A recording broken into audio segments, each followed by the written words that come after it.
Hay dos grupos muy vulnerables. Obviamente en esta condición de pandemia pues todos somos vulnerables, es algo muy nuevo y es algo que nos está costando a todos, pero en especial a los niños es un grupo muy vulnerable, porque además imaginen a un adulto que aún con todas sus herramientas cognitivas, emocionales, etcétera, le está costando, y justo la UNICEF señala que se considera de los grupos que han sido más perjudicados por el COVID en términos emocionales y en términos educativos. Pero el problema de preescolar y de primaria baja es que justo estamos construyendo las bases para todo lo que viene. Es que justamente lo que estamos ahorita es algo que se denomina mecanismos compensatorios. Con esto, ¿qué queremos decir? Uno, que nos tienen que ayudar papás.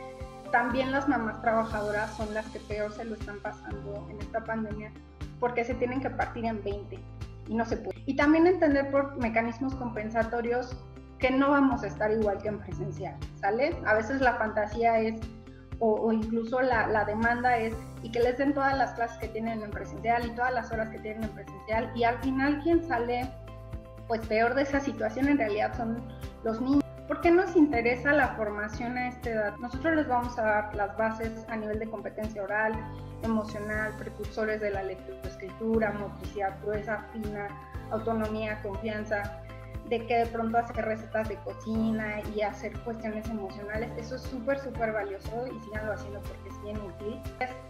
La prioridad ahorita para nosotros tiene que ser la salud física de los niños y la salud mental. Entonces, entender que los niños van a estar diferentes y es normal. Es decir, tenemos desde los que están más sensibles y están pero pegados a la mamá, se quieren dormir con ella, algunos están más irritables, algunos están más caprichosos, algunos están más groseros. Cada niño está reaccionando diferente, pero es muy importante que pues seamos comprensivos, ¿no? O sea, que entendamos si el niño está como renuente a ciertas cosas, o está chipilón, o está teniendo, digamos, una conducta típica, es decir, no se está portando como generalmente se portaría, y entender también hasta dónde estoy enojada por lo que está haciendo el niño, o estoy enojada porque de verdad ya estoy harta y ya me está sobrepasando toda esta cuestión. Si en algún momento es muy importante saber que si nos sentimos sobrepasadas, pues que busquemos ayuda y que se vale. O sea, de pronto si necesitas una hora para ir a decir que estás harta de todo y que tú ya te quieres bajar del tren, aunque no se pueda, pues necesitas hacerlo, ¿no? Entonces, lo que hemos visto en niños de preescolar y primaria, pues principalmente son problemas de lenguaje, porque mucho del lenguaje justamente se da de estas interacciones, de estar con la maestra, con los compañeritos, con el material.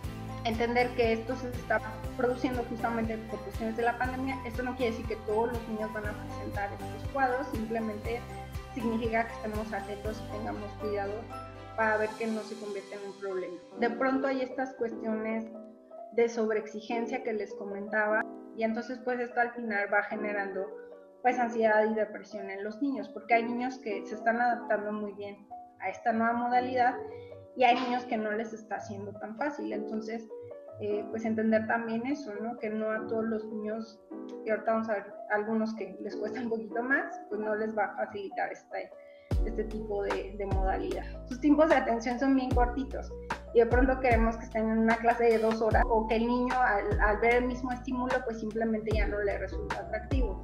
Entonces también entender que ellos están construyendo tiempos como concepto de distancia, de tiempo, y entonces el cómo vives tú el tiempo, si para nosotros ya se nos hizo largo, imagínense ellos. Ahora, niños que tienen algún tipo de trastorno, por ejemplo, TDA, o que tienen algún problema de dislexia, discalculia, disgrafia, cualquier situación de estas, hay que entender que las dificultades se multiplican. En esos casos, sí, la recomendación es que se comuniquen con sus terapeutas y que les pregunten qué pueden hacer, o sea, cómo podemos adaptar y comunicarse con el colegio. A veces las decisiones que se toman, por ejemplo, es de que tomen menos clases o tiempo reducido de las clases, porque a ellos les demanda más energía hacer lo que hacen otros niños, pero depende el nivel y la evaluación que hayan hecho sus terapeutas. Es importante que justo haya una comunicación abierta y respetuosa con el docente. También respetar los horarios escolares. el punto aquí para que funcione es que todos estemos bien, tanto la maestra del niño, el niño y su mamá. Y bueno, obviamente en este sentido pues vamos a tener, algunos todavía están trabajando de mil amores y les encantan sus clases en línea. La cuestión de la pandemia lo que ha traído es una sensación constante de incertidumbre, de estrés, de depresión, de sobreexigencia. Si de pronto ya vemos que es muy persistente esta situación, será bueno consultar a un especialista para ver si no es un síntoma justo de que ya pues ese niño está llegando, digamos, a su límite. Si el niño tuvo alguna pérdida familiar importante, cualquier persona que era significativa para él, es muy importante que lo veamos con un tanatólogo, que son los especialistas en esto. Porque algo que está teniendo la pandemia es que no estamos pudiendo tener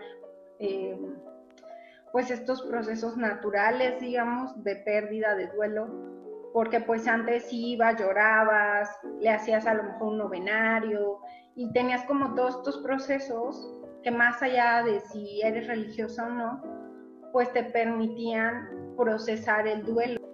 También les decía pues actividades de autocuidado y ahí cada familia pues tendrá, digamos, lo que le funcione. Hay familias, por ejemplo, que ejercitan mucho, hay familias que hacen meditación, hay familias que hacen yoga. Para cada quien es algo diferente, pero sí es necesario que tú puedas ubicar una actividad en tu cotidianidad, que digas, esto es una actividad de autocuidado y en esta actividad me estoy cuidando y me estoy apapachando. La OMS da algunas recomendaciones justamente para el cuidado de la salud mental y entre ellas están, por ejemplo, mantener la rutina familiar. Las rutinas son bien importantes. A lo mejor no podemos mantener las rutinas que teníamos porque ahora a lo mejor ya no vamos a la escuela, ya no vamos al trabajo, pero entonces necesitamos crear nuevas. ¿Y esto qué implica? Que si en mi rutina, por ejemplo, antes de irme a la escuela, yo desayunaba, pues ahora no puedo despertar a mi hijo 5 minutos antes de la clase y que empiece sin desayunar, porque ahí ya se rompió la rutina. Hay que tener muchos cuidados con estas rutinas, porque justo por la pandemia es muy fácil romperlas.